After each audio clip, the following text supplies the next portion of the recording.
Hello, I'm Dennis Relojo-howell. Welcome to Psych Chat here at Men's Radio Station. This is another episode of interesting conversation. We chat about psychology, mindset, and well-being.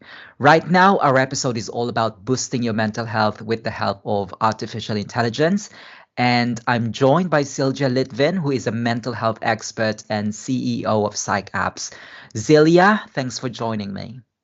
Thank you so much for having me, Dennis. Okay. What we tend to do here, Zelia, is I ask my guests about their trajectory in life. So if you could just tell us who you are, where you're from, and how you ended up doing what you're doing on becoming a CEO of PsychApps.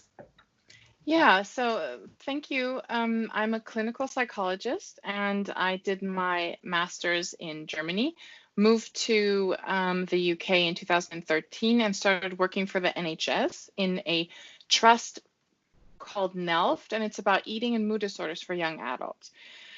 And while I was working in the NHS, and I really have to say the NHS for me is amazing how much love and dedication the people working in the NHS pour into there. But at the same time, mental health is still unfortunately quite underfunded. And I was really shocked to see that there had been people, that young adults that we were seeing that had been on the waiting list for 3 months, 4 months, 6 months to get 6 sessions of CBT. And it just really struck me how we are able to treat the people way too late, and it's too little, and that there would be options to give people help before that. And so this was like 2016, 2017. I was looking at different options that we can really help spread out to the population. And web-based intervention, so things you can do on your computer, were doing really, really well in clinical trials. So they were almost as good as face-to-face therapy or pharmaceuticals. So I was thinking, okay, if this is working, but people, especially young people, aren't spending so much time on their desktops, they're really moving towards mobile phones.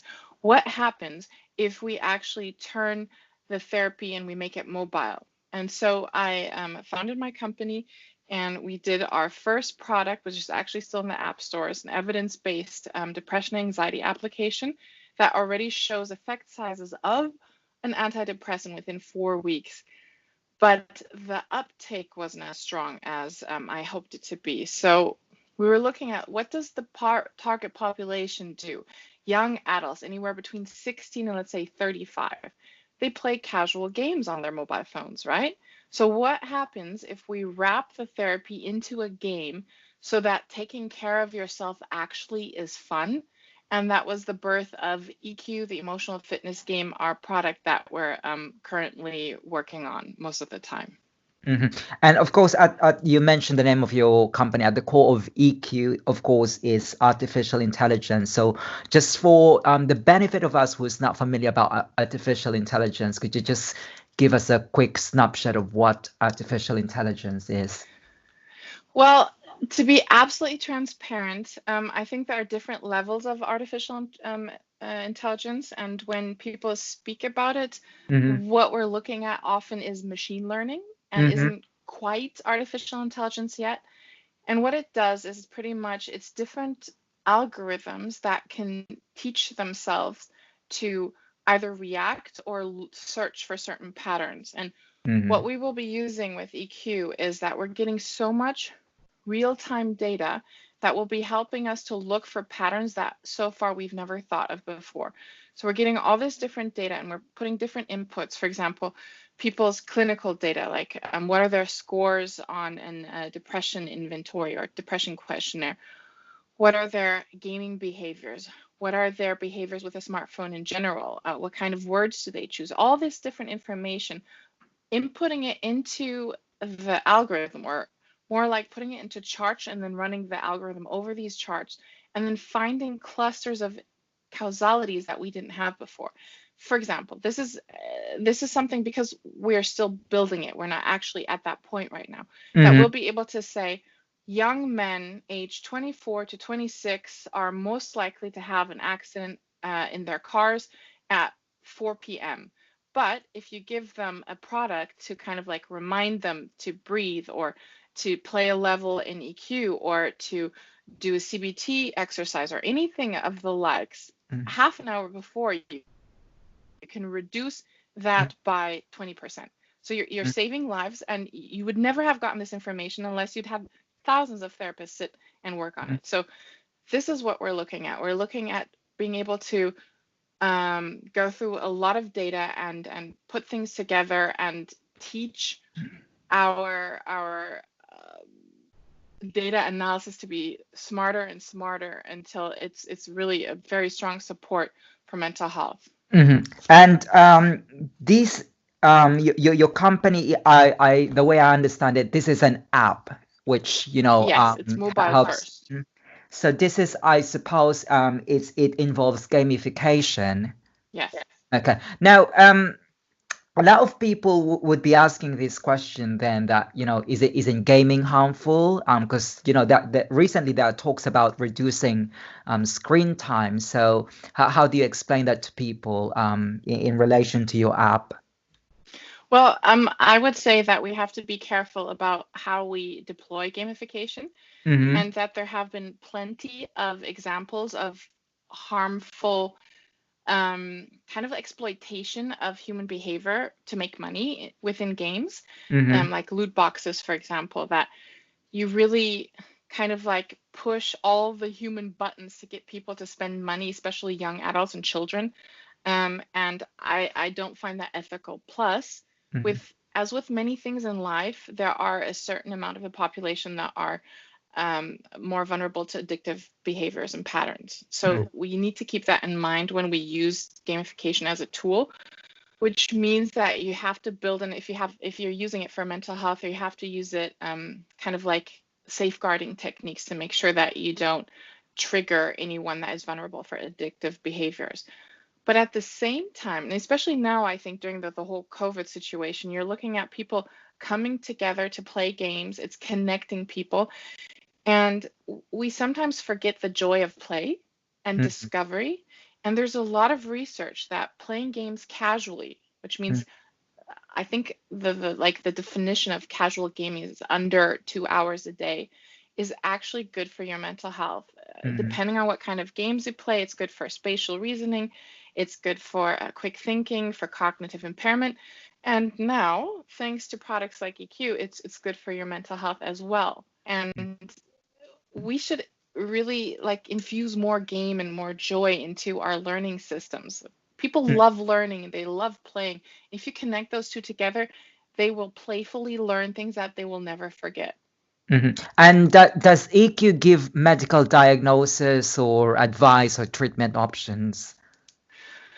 Not yet. So we are actually working on the second version, and the second version is going to give not diagnostic, but feedback. So what we'll be doing is we will be saying the probability that you might be experiencing anxiety is quite high. Here are a few things you can do. So either play this part of the game, learn these skills, or if we feel that someone is flagged up as potentially in a really bad situation needing of help, triage them to either self-help options or to parts of the NHS, depending on where the product is. But the product itself is built to build resilience, which is the biggest predictor against developing a mental health issue, as well as treat low-level depression and anxiety. So just by playing the game, you are acquiring the skills that you would acquire in therapy, specifically cognitive behavioral therapy and positive psychology and systemic therapy, and in a playful way. So you are actually being treated while you're playing the game. Now, Silja, you mentioned earlier that you did your master's degree in psychology, and I understand you're also doing your PhD at the moment. So yes. Has it helped you to subject you up to clinical trials to see, because sometimes what we tend to have in the laboratory that doesn't really translate to real world effectiveness. So could you expound on that? Yes. So this was the thing I think that was the most important to me. First of all, only about 2% of all the mental health applications and products out in the market right now in the app stores, and there's over, I think, 5,000 apps that claim to have some kind of mental health benefit, have actually gone through clinical trials. And I think it's really important you're dealing with a vulnerable population to make sure that the product that you are offering actually, first of all, does what it's supposed to do, which is help with a mental health issue. And second of all, that it's safe and that, it's done by golden standard practice, and make sure that nobody uses it is going to be more endangered than if they didn't use it. And the second thing is that a lot of the tools out there that have gone through clinical trials like ours, so we did a 3-arm randomized control trial with over 360 participants for 5 weeks, testing 4 different questionnaires. And we're able to prove that we're not only significantly boosting all of the mental well-being, but we're also having effect sizes that are almost double that of an antidepressant, with no side effects when you're just playing a game, right? The problem with a lot of apps that actually went through clinical trials is that they're made with a lot of research and a lot of love from their teams, but they leave out the one aspect that makes them sticky, that keeps people coming back to self-treat themselves. The American Psychology Association says on average, on any mental health app, people spend around 2 minutes and then they delete it off of their phones within 2 weeks. And that just isn't long enough to have an impact on people's mental health. And if you have a product like a typical CBT journal or something like that, it really works. It's evidence-based. It helps. But if you are too depressed to get up and take a shower, the last thing you're going to do is have the energy to work on yourself by yourself, right? And of course, for those who are listening and they want to explore more about the clinical trial, we happen to publish your research, your clinical trial in Psych Journal of Psychology. We published that June 2019 of last year. So for those of you who want to learn more about the clinical trial of EQ, just head over to the PJP, Psych Journal of Psychology.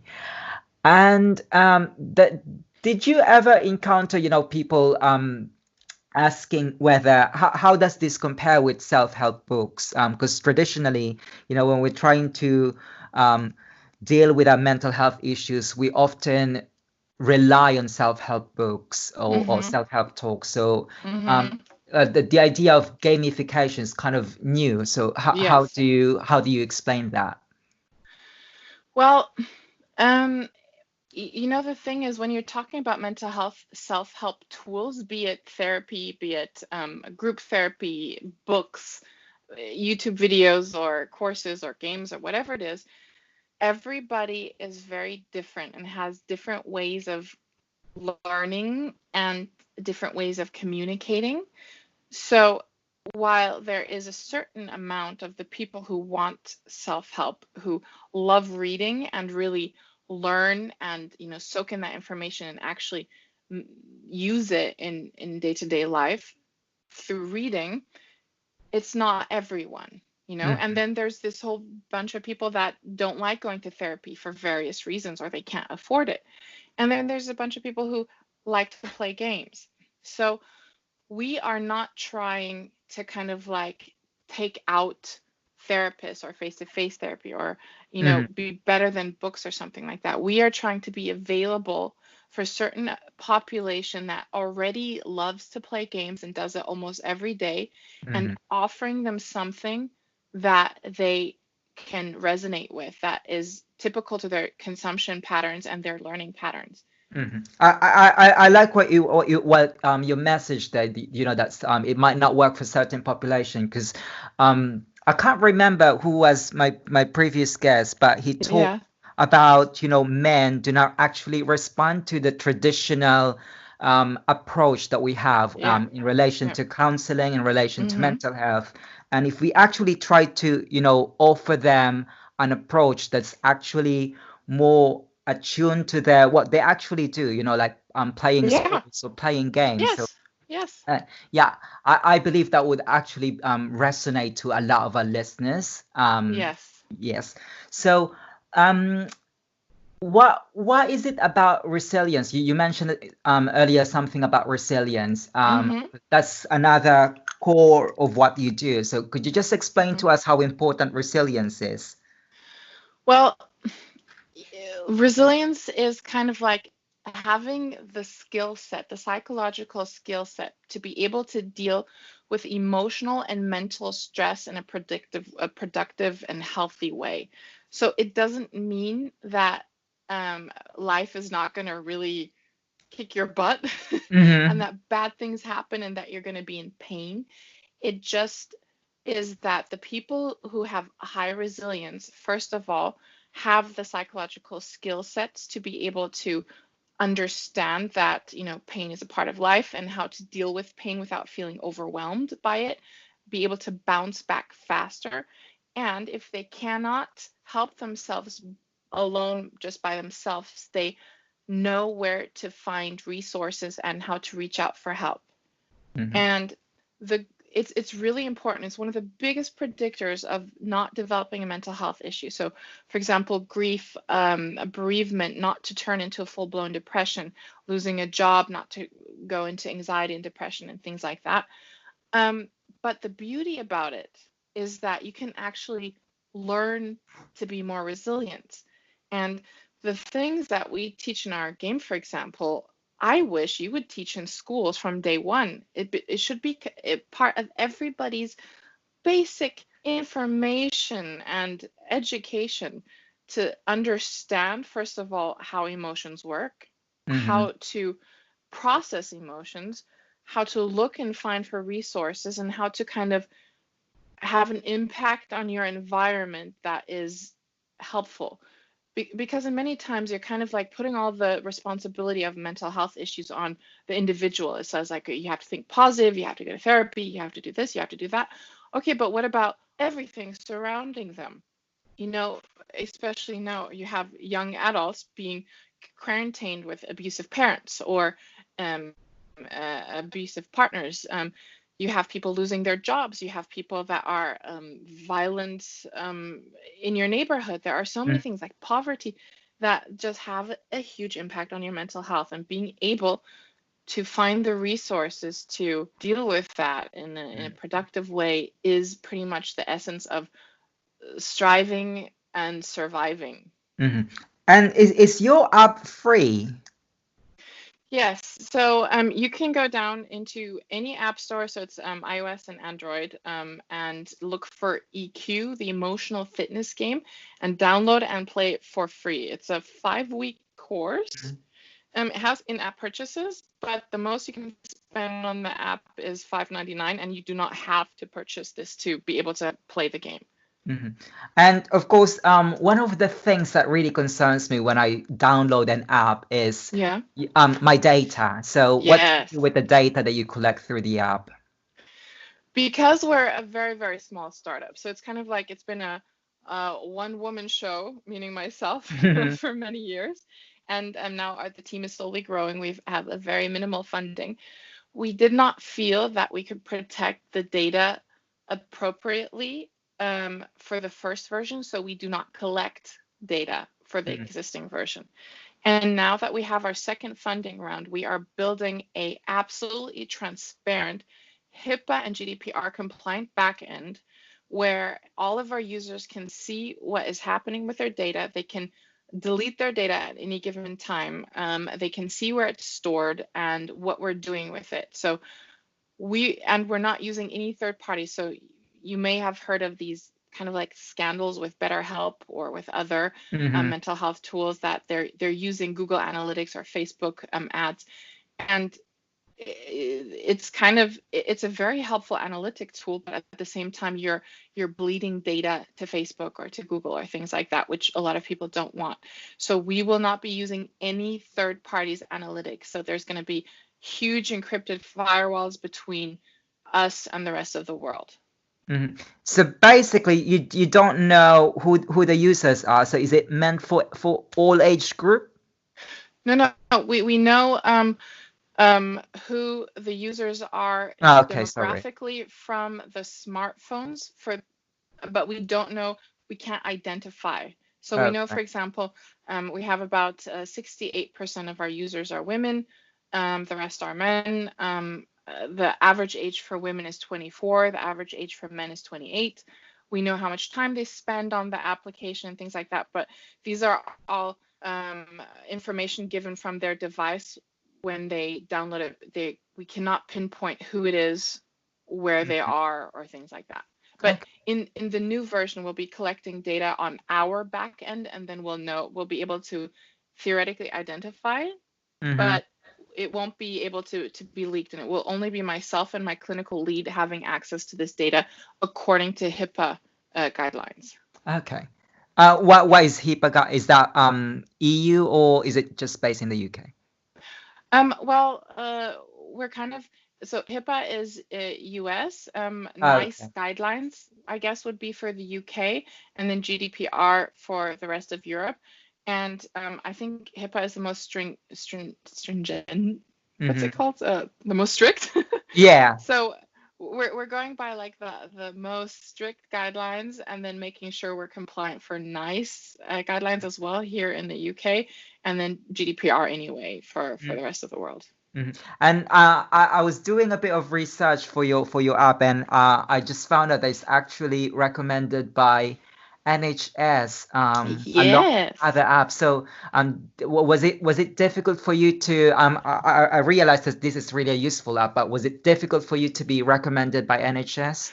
Oh my gosh, yes, that took like a year of my life and hundreds and hundreds of gray hair that arrived prematurely. They are very strict, and this is good. It's good, and we learned a lot during the process. We are the only game on the NHS app library, and it's really been like a badge of honor to be able to live up to the needs of the NHS, as well as being safe and effective, and that being kind of like stamped by the NHS. And of course, you're the only you said you're the only game app launched by the NHS, but some people might want to develop their own app. Would you have any message for them? Because obviously you're a startup company. It's not easy to launch a startup. Some people even have to resort to crowdfunding. So do you have any message for those people who want to follow your footsteps? I think I was a little bit lucky because when I started my journey on mental health, I remember this was in 2016. It was for our first product that I spoke about at the beginning, the depression and anxiety app called PsychApps E. And when I put in depression as a search word in iOS, there were 50 things that popped up, 50 apps. And now if you put depression, you have like 3,000 or something like that. So I think the strongest thing that I would tell everybody, and I have a lot of hopeful startup founders reaching out to me and asking for advice, and sometimes I really feel like a absolute party pooper, but what is your unique selling point? Why are you different? That's the first thing, because there's so many really good chatbots out there. There's so many really good CBT diaries out there. There's so many good matching things. Like, what is different? Why are you different? And why do people want you? And the second thing is get a clinical lead on board. If a lot of the founders out there are either because they needed a product earlier stage, or they're just very creative people who want to help. But if you don't have a psychologist on board, then you're going to have issues with safety, with risk, with treatment, making the choices of what to put into your app. So those are the two things that I would say is, and then do your research. Just Google all your keywords and make sure that something that you just dreamt up doesn't already exist out there. I really like your message. It sounds really straightforward, but you really have to identify your unique selling point. And I could share my own experience, because when I launched Psych Reg, I was thinking like there are lots of mental health blogs, there are lots of psychology blogs. So I tried to offer something new.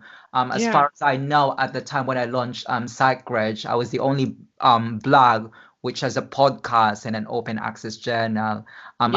I'm not really trying to compete with Psychology Today or Psych Central because they're big. They started when Facebook started, but I offered something additional which they don't offer. So yeah, I'm pleased actually know where PsychReg is, and so I kind of I understand where you're coming from about offering a unique selling point, and those are really good advices.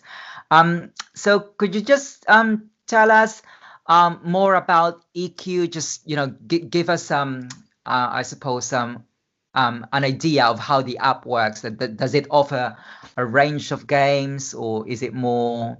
Is it pretty much similar to the kind of computer games that we see online? I wish. Or does But it give us notification like it's time for you to play this game? Does it work that way? yes, we do. We do notifications to kind of like nudge people to play another level if they've been dormant for a while. Hmm. But we try not to spam people because we don't want to stress them more than they are already. But so it's a choose your own adventure interactive game. And what happens is when you enter the game, you meet your avatar Joy, and she's your guide in the game. And for each level, you learn 2 psychological skills, skills that you need to be able to process emotional mental stressors, like mentioned before. And then it opens up a story from 5 different genres where you have to implement those skills to be able to get coins and level up. So, for example, one of the skills that we teach is generalization, which is everybody does that. It's not usually harmful, but it's a typical symptom of depression and anxiety when you take one situation, you generalize it to all your life. Like if one person doesn't like you, you're unlikable.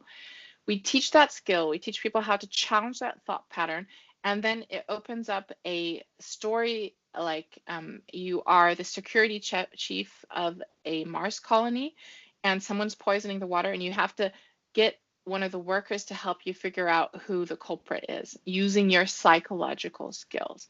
And that's pretty much it. So you learn the same skills you would learn in a therapeutic session, and then you get to practice it in a stimulating environment of a story, but it's also safe because it's a game, right? And 82% of our users say they go out and they practice the skill in real life within a week. And I think that's one of the reasons why we're so successful, is because they get the feeling that what they learned is powerful and it's immediately effective, and it betters their communication skills and their relationships, like within realizing and understanding the concept. Brilliant. Now, we're already heading towards the end of Psych Chat, but Silja, could you just tell us what's in the pipeline? I know you're pregnant, and thank you for joining us. Thank you. 2 people are in the pipeline. I'm pregnant Oh, with you twins. have twins. Yes. Uh, Yes, and a lot of back pain. Yes, so right now what we're doing at the moment, EQ is a 5-week course, and we are looking to expand the game to be a whole year where a new story pops up once a week. There's going to be so many more skills to be able to learn. You'll be repeating old skills, learning new skills. There's going to be an overarching storyline that the game doesn't have yet. And we're hoping to be able to not only deepen the therapeutic effect, but make it permanent. Just because if you have a 5-week game, it's evidence-based that it helps, but there's going to be a certain amount of the population after 5 weeks, after 3 months, after 9 months, that kind of regress back to the baseline of how they were before. And that won't happen if you keep on going if you keep on playing the game over a longer time period. Okay. And of course, Silja, if they want to learn more about you, they can visit your website. Remind us again of your website. www.eqgame.com. Okay. And of course, your app is available on iOS and Android. Now, it's been really lovely talking to you. We learn about mental health. We learn about gamification. It's really an interesting take on mental health. Now, for those of you who are interested more about mental health, of course, just to remind you, I've written a book about this. It's called Let's Talk About Behavior. It's available on Amazon. And for those of you who missed this episode, you can always dip into SoundCloud and on the Men's Radio website. That's www.mensradiostation.com. Again, Zilia, thank you for joining me. And that's been another episode of Psych Chat. And thanks for listening. Until next time.